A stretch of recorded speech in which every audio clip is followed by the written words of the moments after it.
So you're all very welcome to this first Building Literacy Equality webinar, and it's going to be the first in an occasional series.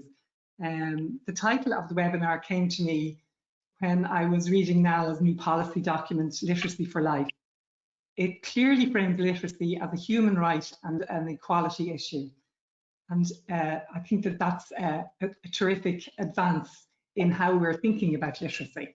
I was also influenced by many of you, the ETB practitioners that I met when I was doing the research on family literacy with Maggie Feeley. And during our research conversations, I was really struck by how many of you spoke about the shrinking opportunities that you felt you had to stop and to reflect on practice.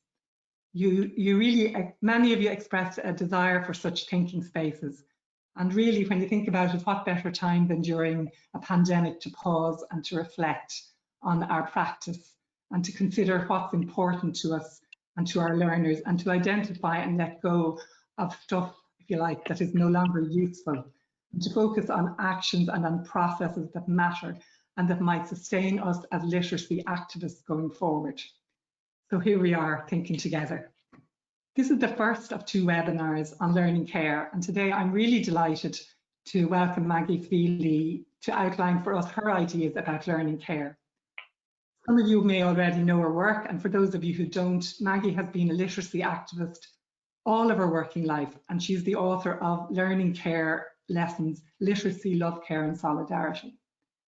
Helen Ryan, another literacy activist, and is the policy officer here in NALA, and she's going to join us to discuss some of Maggie's ideas and a little bit of information about where NALA is in terms of the literacy of life, literacy for life policy document. So, and there's a follow-up webinar planned, and that's going to be on the 8th of October. And here we're going to really focus on linking Maggie's ideas to what happens actually in the real world, if you like. Not that Maggie's research hasn't been in the real world. And we're going to link, we're going to have a panel discussion with some ALOs about what it's meant to have implemented, if you like, learning care during the pandemic. So back to today, and just to let you know, Maggie's going to speak for about 20 minutes, and then Helen is going to follow on with some reflections of her own. And then we'll have some time for comments and questions from you at the end of their inputs. And we don't want to interrupt the speaker, so we're just going to hold the comments for until then. And so a little bit then about the mechanics of the GoToWebinar control panel there. So if you want to comment, you'll need to either type a question in the question tab that some of you have used already there, or else if you would like to verbally ask a question, which we'd be delighted to, you can just click on the little hand signal that you see there, the little icon, and if you press on that, then we can open the mic for you and you can ask the question yourself. And really don't worry if you click on the hand signal by accident. You won't be forced to speak or anything like that, so don't worry about that at all. And you've seen also that there are some resources available for you there on the control panel. So there's a link to Maggie's book in case you're interested in reading some more about her ideas. There's also the Literacy for Life policy document from NALA, and we also have Maggie's slide presentation, so hopefully they'll be useful to you. And then following the webinar, you'll see that an evaluation screen will pop up pretty quickly for you, and we'd really appreciate it if you take the time to fill that in. And there's a section on that which would invite you really to give us some ideas about what's kind of most important for you in terms of webinars we could design that can come under this umbrella of building literacy equality. So I think I'm going to hand over to Maggie now. So fingers crossed for me that I can do this smoothly. In the practice runs, it hasn't always gone that way. So you're going to have a little bit of patience with me, I think. So here we go. Enjoy listening to Maggie, and I look forward to talking to you hopefully later on and responding to some of your comments. Okay, so over to you, Maggie. Just have to find you here on my screen. Here you are. Now, Maggie. Hello, good morning, everybody. It's very disconcerting because you can see me, but I can't see you, as I discovered the last time I did one of these. So Anne hopefully will keep me right if everything is not as it should be. Very happy to be here, and thanks to Nala for having me along to participate in this time for thinking about the work we do. I'm also happy to hear views about these ideas, and you'll see at the bottom of the slides there's an email contact, and I'd be happy to, you know, enter into conversation with people that way if you fancy after this is all done. I'm not going to be constantly making eye contact with you because in the interest of keeping to time I have a script here, so I'll be looking up and down, and I hope that's not too irritating for people. So off we go. In the past 6 months, COVID has made us more aware of our relationships, of our need for affection, of our fundamental, irrefutable interdependence. We are all inescapably part of one another. We know this now, and we have become more conscious too of some of those who care for our health and well-being and the value of their work, their care labour. Talk about literacy or greater literacy equality often revolves around resources, and as in all aspects of life, having enough of these resources is really important.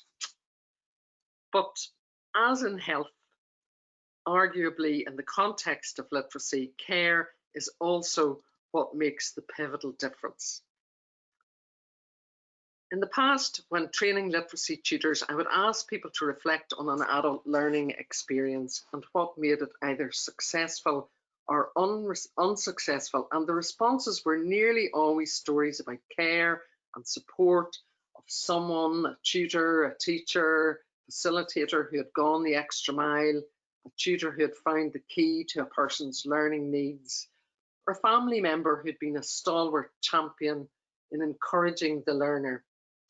Even the person who provided childcare so that an adult was free to attend a class made a pivotal contribution.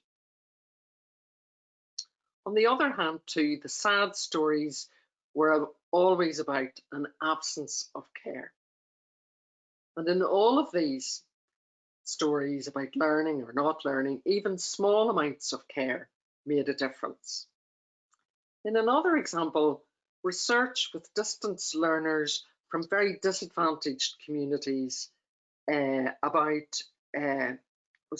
research with distance literacy learners engaging with a tutor by phone gave repeated evidence about the care communicated in the tutor's voice and the sustaining difference that small element of the learning experience made for learners. It was remarkable how many people mentioned the care in the person's voice. There are many examples I could cite, but enough to say that little by little over the years, the concept of learning care began to take shape for me. And today, I want to outline that notion of learning care in some detail. And then, as Anne has said, in the next seminar, you'll get the chance to talk about what that means in practice, because practice is really what matters. And particularly practice in these COVID times that have changed everything. So it's good to take time out to reflect on what we do, to get it in perspective and to learn to value it, to develop a language to describe it and to learn to do it better. And so this is the case with learning care. Because care is feminized in society, it can be undervalued, seen as natural, taken for granted. But evidence suggests that much more than being cognitive, learning is also emotional and relational, and as much as other aspects of our work, these care elements are deserving of our attention. Now, what I'm talking about, what I'm saying is not to suggest that we don't do this learning care work already in buckets. You know, it's learning to name it and describe it that's important. So we do much of this affective work already. We hone our skills when we get the opportunity. We form and maintain good learning relationships. We chase after learners who go missing and we try to support them back to learning. We create warm, adult-friendly and welcoming places to learn. We devise individualized learning programs and work like literacy detectives, always looking for clues and solving challenging learning situations. We use time, effort, emotion and skill, and as we learn with the adults we meet and work to undo past damage and create new, more positive learning stories and identities, we deploy learning care often. But we don't often stop to realise that this is all, in fact, learning care work that needs to be recognised and respected and resourced, particularly in terms of the time that it takes and the effort and the skill that it requires. So as Anne said, much of what I'm going to say today is contained in chapter 7 of this book, which gives an account of my literacy research over quite a number of years with survivors of abuses in Irish industrial schools. The research group were what is known as a critical case sample, a group of research participants at the extreme end of the care continuum, at the extreme negative end of the care continuum. And the findings from this critical care case sample, as patent suggests, the findings hold true in some degree for others from more diverse learning identities. In that ethnographic study, I was investigating how some literacy learning experiences from those from within similar circumstances could differ so radically. And I suppose if I digress a little bit, which is always a dangerous thing, you know, I can remember thinking when I worked in extremely disadvantaged communities in Northern Ireland, like White Rock and East Belfast and so on, thinking, how is it that these people, all from a very similar community with similar disadvantage in terms of resources and so on, that some of them manage to learn literacy and others don't? What is the pivotal factor? So the question was niggling at me for some time before I actually got to sit down and try to find the evidence that would answer it. So when I was doing the research that I'm talking about here, I was thinking, what care biography accompanied the successful learner? I knew that resources were an issue for many people, but was care a significant absence in the lives of those who continue to have unmet literacy needs? And the answer was that care was the most pivotal influence on learning literacy, both in terms of survivors' childhood memories in their experience and in their experience as adult learners. Even very small experiences of care made a difference to learning or not learning.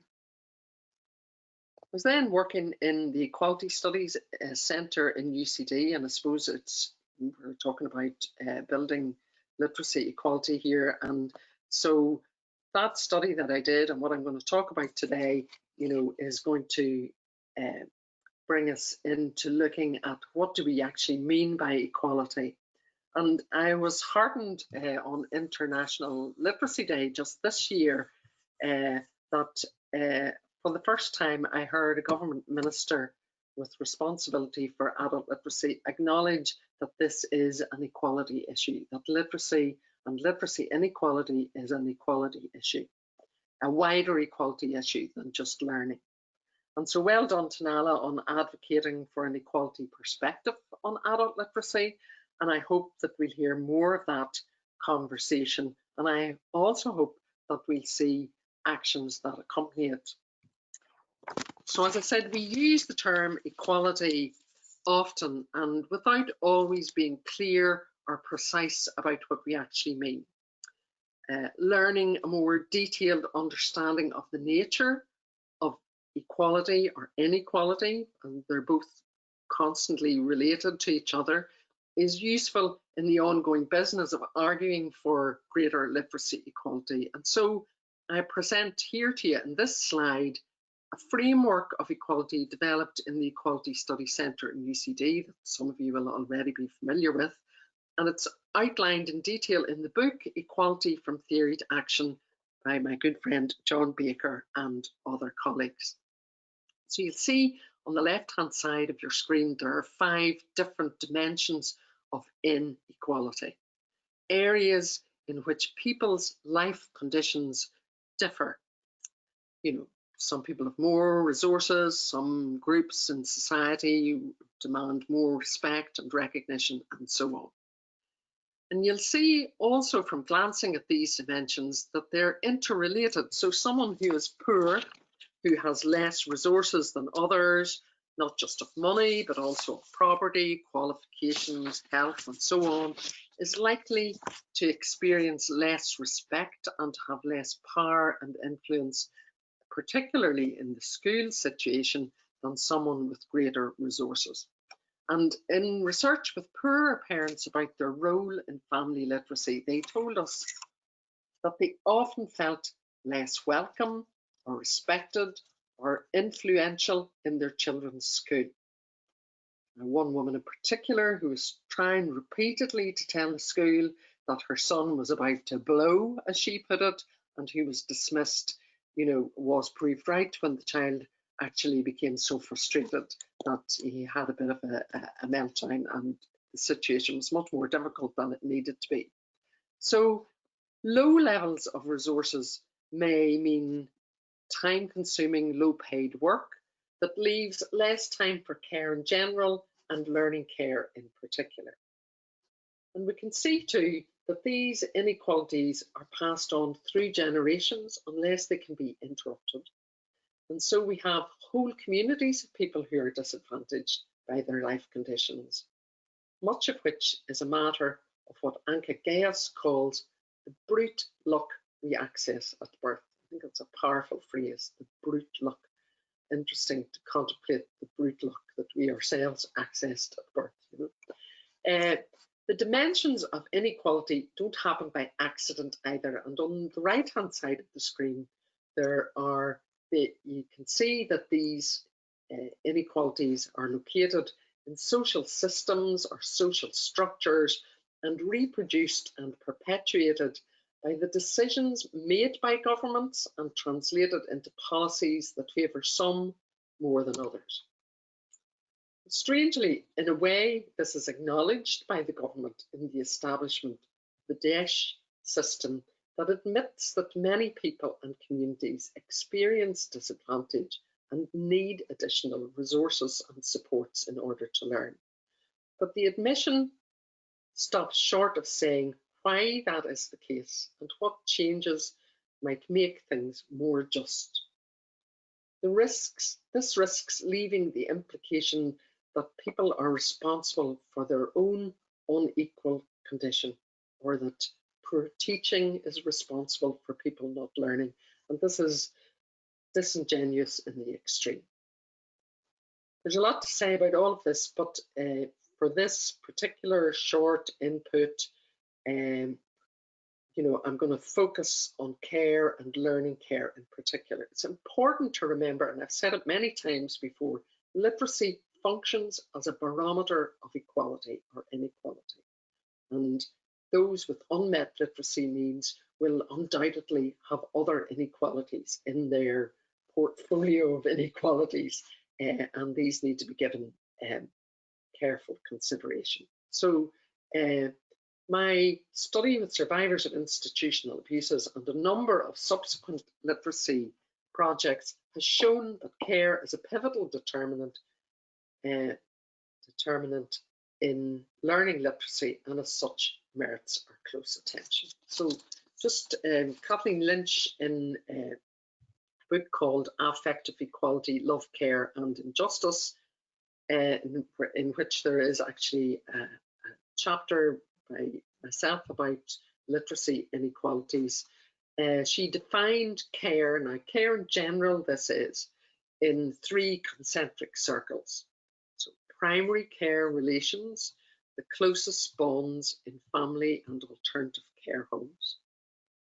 Secondary care, relationships of care and closeness with friends, with co-workers, with neighbours, for example.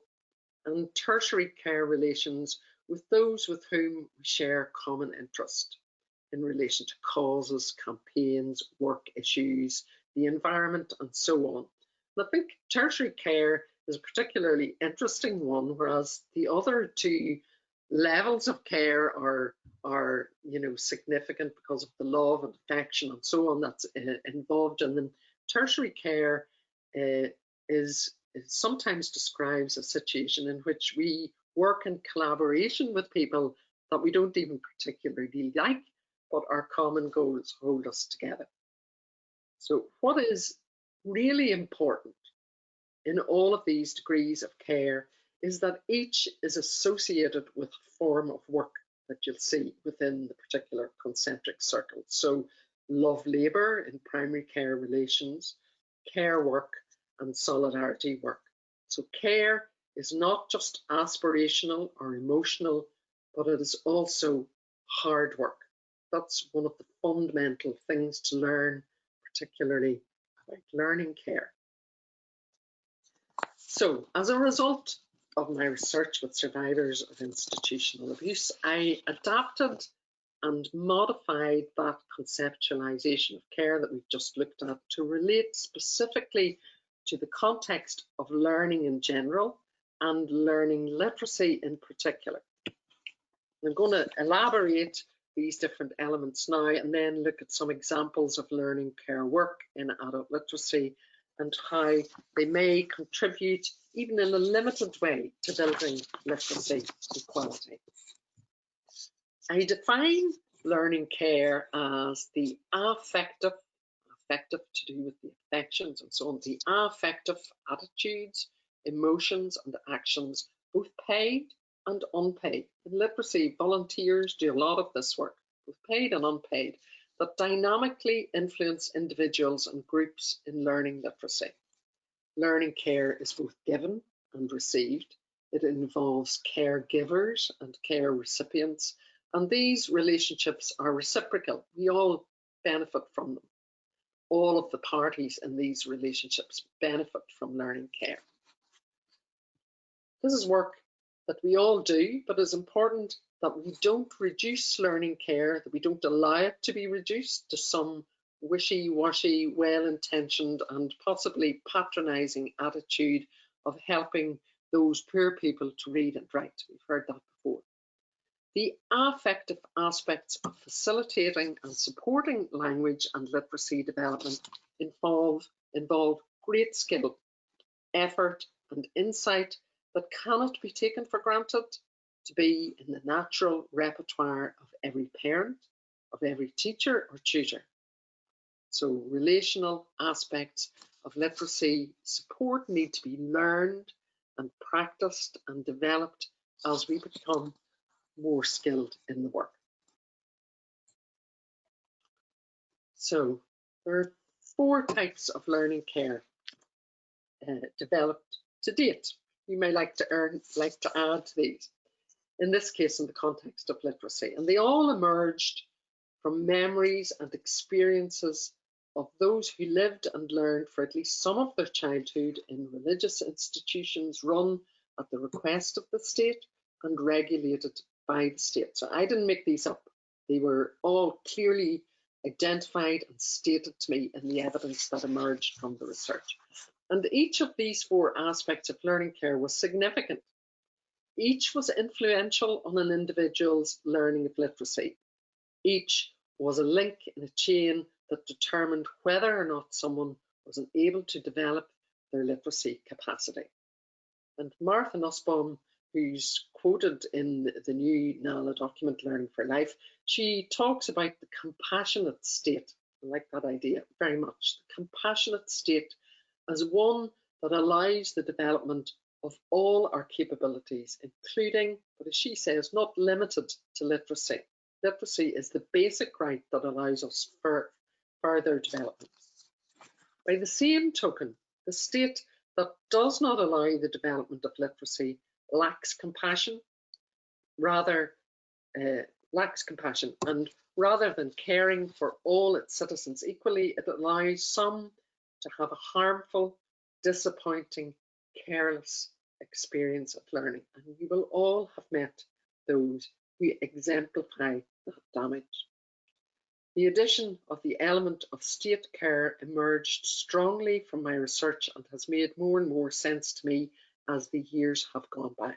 I am not conveniently blaming some abstract element called the state for all ills. We are all the state, and so I'm highlighting our need to be articulate citizens holding our elected representatives to task in relation to building literacy equality.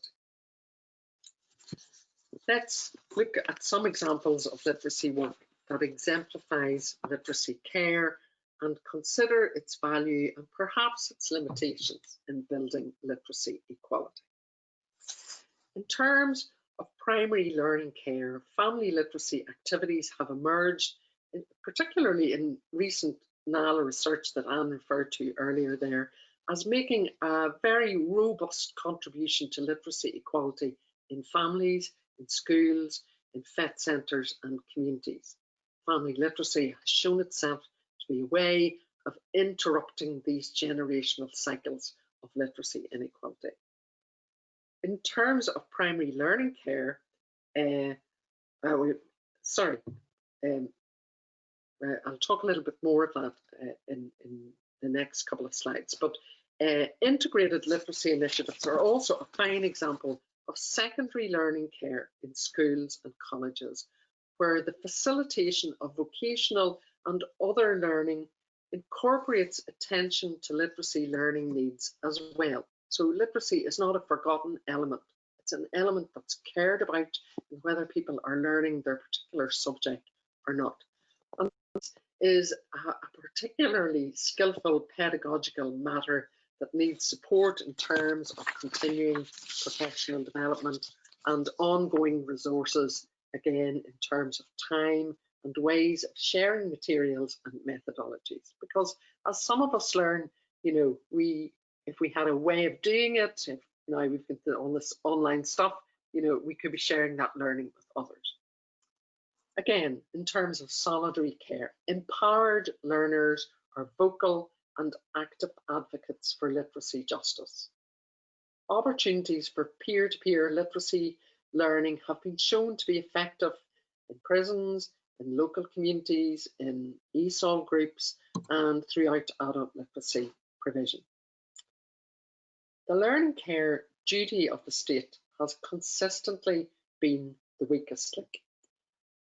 Recent attention to adult literacy is welcome, but examples of bureaucratic demands on tutors' time and scarce resources can weaken that capacity to care effectively for learners. So the time for devoting to learners and to learning care work can be squeezed by other demands made on us. So let's have a look at each of these types of learning care in a little bit more detail. Family literacy works well as a way of strengthening parents' capacity to deliver on primary learning care.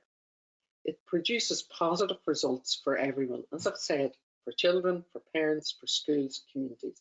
The recent family literacy research gave ample examples of that and some very good case studies if you're able to access that research and read up on those. In adult literacy in particular, it re-engages people who will be motivated to help their children when they wouldn't come forward for themselves. I've never, in many decades of literacy work, met a parent who didn't want to do the best for their children, but offering that opportunity is what is important, to get the know-how of how to do it. But family literacy has limitations too that need attention. Like all literacy work, family literacy remains quite gendered, and it is more challenging to engage men. often when we say family literacy work, who engages mothers? Even though literacy learning care is a big task that needs everyone to be involved. So there's a lot of work is done locally in this regard of engaging both men and women, and there's a lot more to do. But the biggest limitation of all is in the gift of the state to change, in that family literacy does not solve the root of the problem, which lies in the structural social inequalities that we saw earlier in that slide. These dictate that some families are less well resourced to do primary learning care work than are others. Action in that regard needs to be taken by governments with the express objective of equalising the life conditions of all its citizens. Not a small idea, but still possible. If we consider integrated approaches to adult literacy, we see a fine example of secondary learning care and skillful literacy tutor actions to ensure literacy is given attention alongside other learning content. Language and literacy underlie all areas of learning, and learning cannot progress without these basic skills. And despite the support that integrated literacy offers to individuals, durable unequal structures will not be disturbed by this approach alone. It's a little bit like the coronavirus without a vaccine. It will persist, and the measures to limit damage will be needed on an ongoing basis. The care that is exchanged between learners is empowering and life-changing, and makes enormous contributions to literacy development and to attracting attention to literacy inequalities.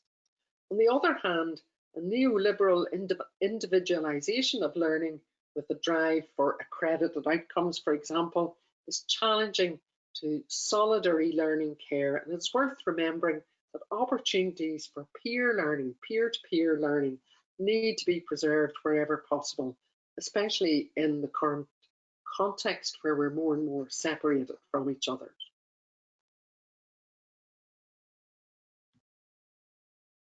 The area where most long-lasting, deep change can be achieved is in the actions of the state, in the care and effectiveness devoted to creating a more egalitarian society where the brute luck that we talked about earlier of where we are born and brought up does not determine the amount of learning care from which we benefit. States can make different choices. They can accept responsibility for past failures and concentrate efforts across all aspects of government to make sure that everyone's literacy development is cared for and cared about. There is always a way of doing things better, and it is for all of us to get behind the current signs of positivity in the system. So finally, the final slide, to end on a positive note, as a student of mine have taught me in the past, don't leave us with that miserable story, give us something to hope for. So the state apology to survivors of institutional abuses made an enormous difference. People felt relieved of the responsibility for their own unmet learning needs because the state had acknowledged it was their neglect that was to blame. And I've often asked myself why all of those who have been let down by the state, who did not benefit from state learning care in the past or even now, and why are they not also due an apology in that regard? Might that help dismantle the stigma that people feel from their unmet literacy needs, and that stigma which often stops them coming forward for help? We can take hope in the knowledge that even small amounts of learning care make a difference.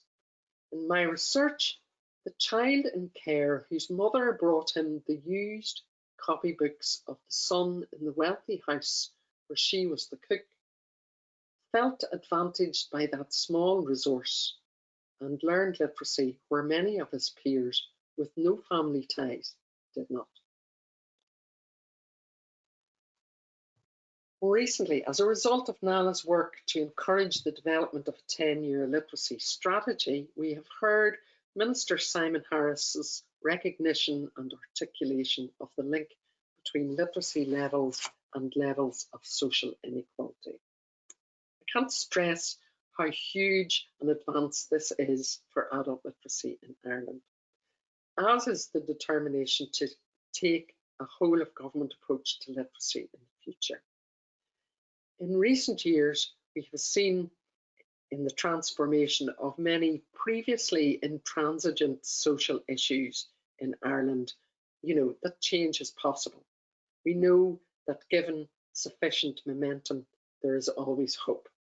And so I'd like us to hang on to that hope, and in listening to where NALA is and what they're doing in the future, and to think about, how perhaps this idea of literacy learning care might be of some use to us in the future.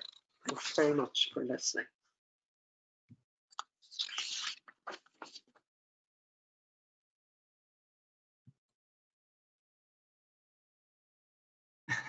A moment of silence there. Just want to say thank you very much, Maggie, for that really uplifting, in many ways, presentation. And I'm sure people will be really eager to ask questions and to comment, but I'll ask you still to hold on a little bit longer, because Helen Ryan is going to just join in the discussion briefly and link how learning care can build further literacy quality. So over to Helen now. Thanks, Maggie. You can relax now. Great, Anne. Can you just transfer over the presentation there? Thank you. Show my screen. Great. So I have a few slides here just to talk to people. They seem okay there, hopefully. So I'm just going to talk very short. Maggie, that was really interesting and fascinating, and lots of questions myself now to process again, and sitting it very much in our work that we've been doing over the last number of years. And in particular, I suppose, in the last recent years, we've been trying to define literacy, numeracy and digital skills very much in a context of broader it was quite narrow in the sense of seen as skills, and as we know through our work, it means much more than that. It's not just about the skills, it's about your competence, it's about your socioeconomic status, as we heard earlier on, your emotional state can be linked into that, and lots of different areas. And I suppose COVID has really brought this to bear about how really essential these skills have been for everybody in the last number of months. And where are we with literacy, numeracy, and digital? I hope this visual here can show that we need these skills for 4 facets in particular that we look at. So we need them for our family life, we need them for our health and well-being, we need them in social and community, and we need them for work. And the broader circle there is, so I suppose, our life, and where from voting and from accessing public services, again, climate, participating in the community, that literacy, numeracy and digital skills is everywhere, and it's a basic fundamental right. So we've certainly been trying, NALA's been trying to place literacy as a human right and as an essential skill that we need to invest in. So again, on the literacy and equality piece, which again Maggie's spoken really well about there, but just again to reiterate a couple of points, that literacy isn't neutral, and it is bound up with power and powerlessness and equality and inequality. And we've been very aware, as people have been, about this widening gap, and Maggie mentioned it, the have and the have-nots. And it's a bit like this, it's called the Matthew effect. So it's people who already have something find it easier to gain something else. So a good example of that is if you manage to achieve your leaving certificate, and that's great at level QQI level 4, then it's easier to move on to level 5, 6, 7 and onwards. Whereas if you have struggled a little bit and not achieved that, it's much harder to get on the ladder and move up. And so what we're asking for is to try and redress that equality a little piece, or a large piece. We actually produced another report called Literacy Now, which is a lot of evidence. So again, if people, you can just Google literacy now, NALA, and you'll find that report, which speaks a lot about the equality and the widening gap, building up then to the report that Anne mentioned, which is Literacy for Life. So we know that literacy changes lives, and we heard from Maggie talking about literacy is a barometer of equality, because we know that equal societies are happier, healthier and wealthier. So a lot of the evidence is out there from academics, from economists, from learners and tutors and the services themselves, and about the huge impact and the positive impact that literacy has, not just on the individuals. It's amazing what comes from that, but also on, you know, their health, their family, society, the community, the workplace. So literacy has this knock-on effect and carries beyond the person into a sort of a ripple effect, which has many benefits to all of us in society. And we've been, the United Nations, the 2030 Sustainable Development Goals, people are probably aware that Goal 4 is around education and trying to strive to achieve full literacy for adults and young people over the next number of years. What do we have? We have 9 years and 9 and a bit years to get it achieved. But in particular, the United Nations piece is around the furthest behind first.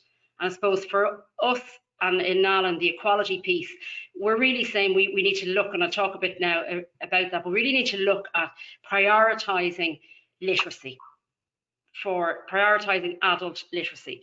And again, in the Literacy Now report, we speak about how much investment. So there is a great service out there. There are 65,000 learners being getting great services from their local education and training boards, adult literacy services. But it's 65,000 learners when we've about 520,000 who will struggle with reading everyday text. So it's about 12.5% of people who have needs are getting help. So we've a lot more to do, and obviously we've a lot more to work out how we're going to do that. So NALA's work, I suppose, over a number of years, just I have 2 more slides to go, but this is in a lead in to where we've come with Literacy for Life. We've been working over the last, we're actually 40 this year, so 40 years, with a number of government departments. So when we sat back a few years ago and looked and said, God, our work, we're funded mainly through one government department, renamed the Department of Further and Higher Education, Research, Innovation and Science. There's a new acronym for us now. But we are funded through that main department, but we work with a range of other departments. So there's literacy and health, there's literacy in work, there's literacy in schools, there's literacy in media literacy, dealing with the Department of Communications, there's literacy in libraries.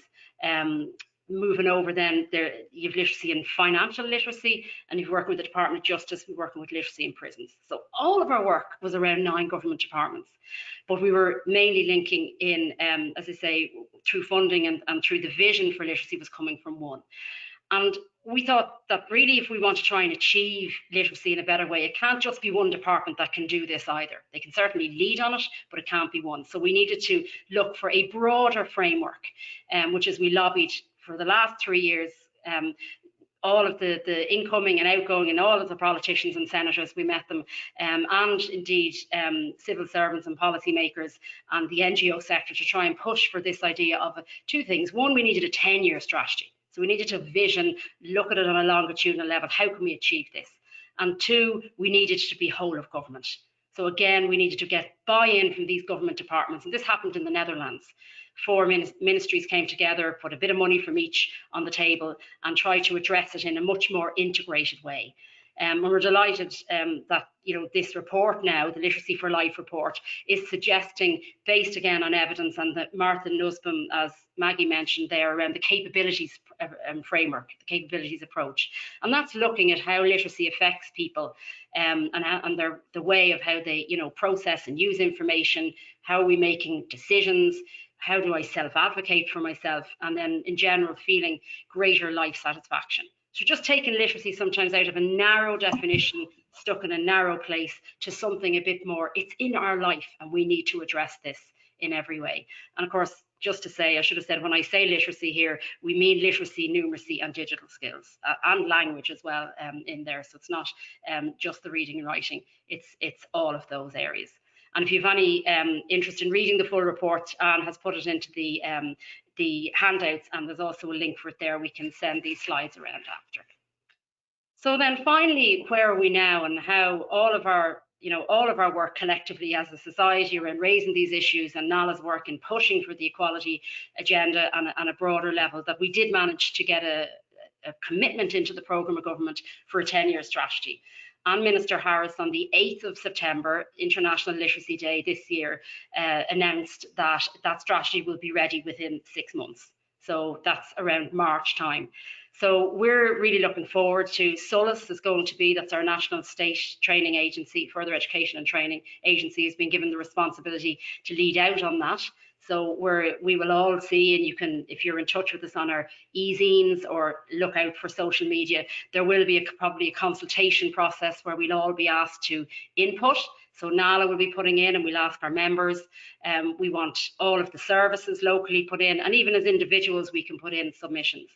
And I suppose from listening to Maggie's piece this morning as well about learning and care, and then we're trying to link that to equality, I mean, some of the areas where we're already looking at what we want to see in a new 10-year vision for literacy.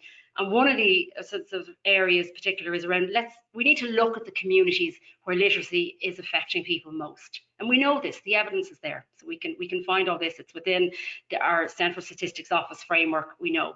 So we find the target groups and the people and the communities we want to go into. And then second of all, we need to meet people where they are at.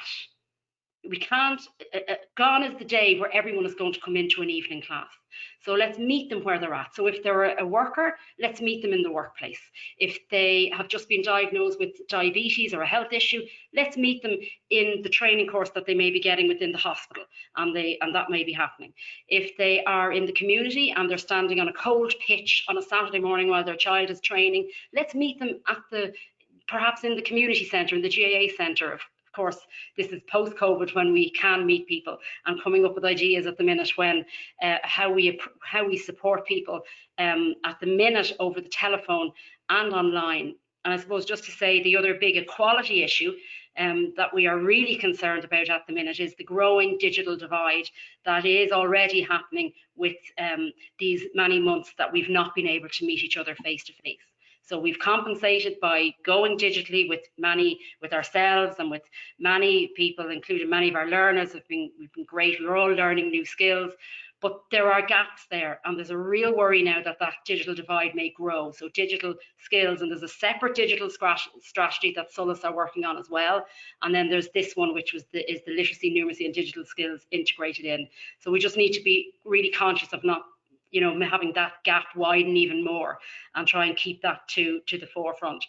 And then the final piece, so I mentioned targeting. Who are the people we need to engage with as a priority? So the people the furthest behind, who did not get those resources and that learning care early on in their life or at the current moment. We meet the people where they're at, as I said, workplace, community, and so on. And the third thing is we need the equality of resourcing. I mean, the literacy budget for the last number of years has been 30 million euros. And that's, but out of a budget of, we're talking 8 or 9 billion euros, it's a fraction. And in 2006, so I'll tell you how long ago that was, my maths, 14 years ago, an Oireachtas report said that we needed to invest then. So at that stage in 2006, the budget was 25 million, and they said we needed to have a yearly budget of 100 million euros a year, with about 25 million extra for ancillary services, capital investment, and so on. So imagine back in 2006, there was a call to quadruple the budget then. We're 14 years later. There is a fabulous service on the ground. We're not saying, it's there, and we are helping lots of learners who want to come back, but we are not doing enough. And that is why we need to, rebalance it. And when people say, oh, is the money there? The money has to be there. There is a lot of money in education. And I think it's really positive that Minister Harris has sort of embraced this issue. He gets it. We've met him.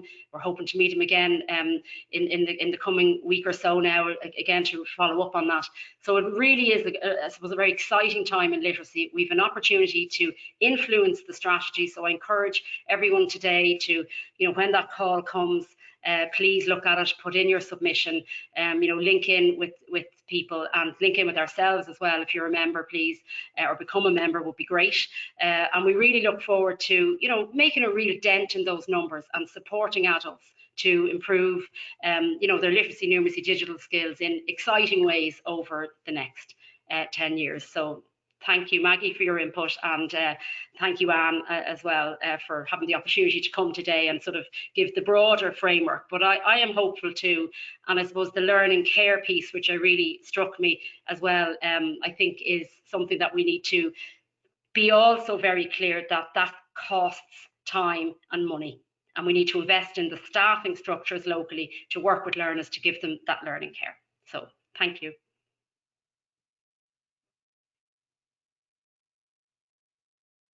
And hopefully now Anne hasn't lost our, she's still around. There you go. Yeah. Phew, I was like, Anne's gone. I'm just going to call Maggie up onto the screen as well, so that we're all present and correct. Yeah, the thing that struck me there towards the end of just listening to both of your presentations is that, you know, what you finished up with, both of you, in a way, the kind of the message of hope, you know, and I suppose, you know, the importance of keeping our eye very clearly on that, on what's going to happen over the next period of time, and really mobilizing, you know, organizations to contribute their ideas to the consultation. So thank you very much, both of you. I'm just wondering now if anybody has any questions. We'd really be delighted to, you know, you can put them into the box, or if you want to raise your hand, we can open the mic for you. So I'm going to leave the floor open to you. See if anybody's still there, out there in the literacy world, all you literacy activists. There are 50 people there, Anne. So we'll have to. There's a couple of comments in, I think. Okay, I've seen a couple that just said how interesting it's been, and also I see that, Helen, you've given the YouTube some lovely comments there about how inspiring your words were and how exciting it is to hear the opportunity to influence the strategy at the moment. So lots of positivity. I'm just wondering, Maggie, while we're waiting for people to input their comments, one of the things that I was struck about was that, you know, I'm often surprised in the wider community about the lack of awareness around the reality of literacy inequality in Ireland. And I'm just wondering if you had any ideas about how we might mobilise people who are outside the sector around the issue. Oh, I need to make Maggie the presenter for this, don't I? No, it's okay. I can. Okay, I have the power. I can unmute myself. You have the power.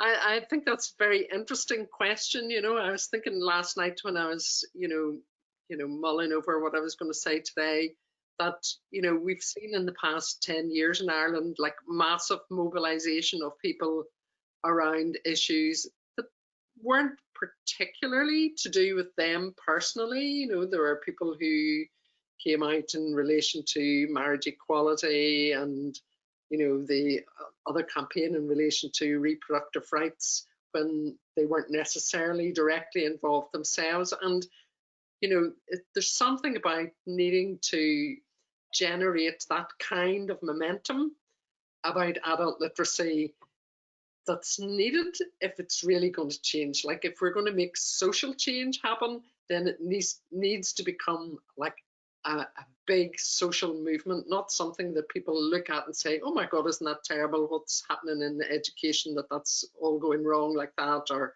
those dreadful parents that don't work properly with, you know, the demonizing of people. That it needs to become like almost a national campaign. And I was thinking, like, adult literacy, much more so than, you know, gay marriage or abortion or things that were really, really divisive.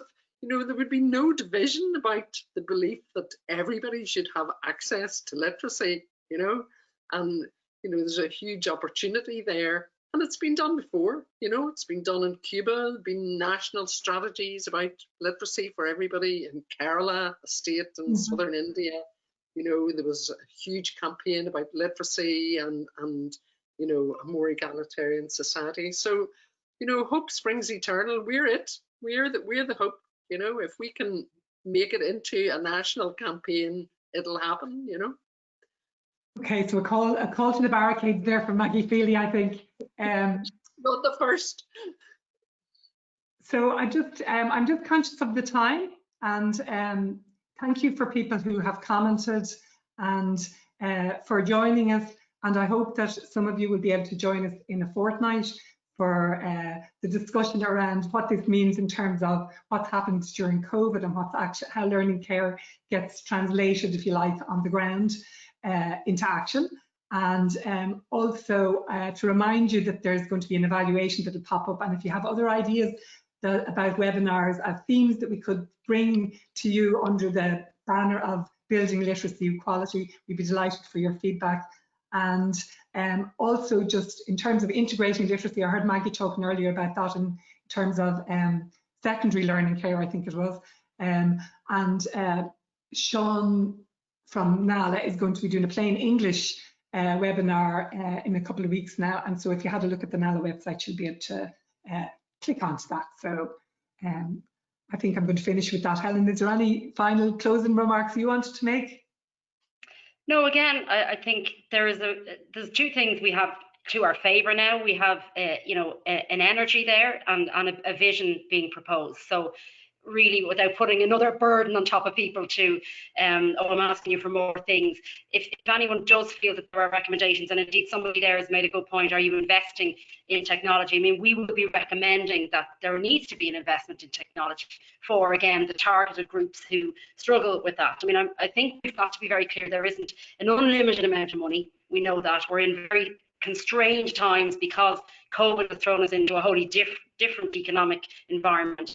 But we believe, and I'm hoping that the government and the minister believes, that we need to invest in this, and therefore when we're targeting resources, it will be targeted to the furthest behind first. And if we stick with that mantra, I think, and do it, and lots of opinions that people would have and suggestions, we really welcome them. So they can either email us in directly. All our emails are available. hryan@nala.ie is mine, or we will be putting out a call for submissions. So I just encourage people to, we'll be putting everything in, and we'd be delighted to hear from you. Okay, thanks very much, Helen. Thanks, Maggie, and thanks to everybody who attended. And I hope you've gone away with some, you know, firings in your head around learning care. I certainly have, and I look forward to seeing some of you, well, to engaging with some of you in a fortnight's time. So best of luck with I'm going to end the webinar now. Leave you all to leave in your own time. Thank you. Bye-bye. Thank you.